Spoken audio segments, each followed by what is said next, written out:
Hey guys, welcome to our one more mini vlog. మా నిషాల్ని తీసుకుని morning 9కి అయితే హెయిర్ కటింగ్కి వెళ్తున్నాము. నిషాలు ఇంటి దగ్గర బయలుదేరినప్పటి నుంచి కటింగ్ షాప్కి వెళ్ళే వరకు బాగానే ఉంటాడు. ఆ కటింగ్ షాప్కి వెళ్ళిన తర్వాత వాళ్ళలోంచి అపరిచితుడు అందరు బయటకు వచ్చేస్తారు.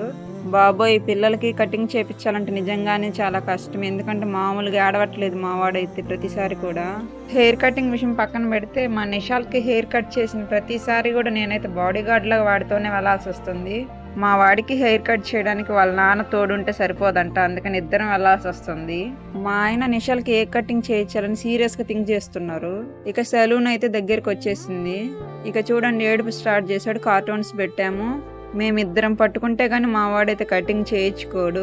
ఏడ్చి ఏడ్చి గోల్ చేసిన తర్వాత హెయిర్ కటింగ్ అయితే కంప్లీట్ అయింది. చూడండి ఎలా ఉన్నాడో మా వాడు. మా నిషాల్కి తన హెయిర్ అంటే చాలా ఇష్టం. కటింగ్ అంతా అయిపోయిన తర్వాత తలంతా తవ్వుతాడు. హెయిర్ అంతా ఏమైందని బాగా థింక్ చేస్తున్నాడు. Do like and subscribe.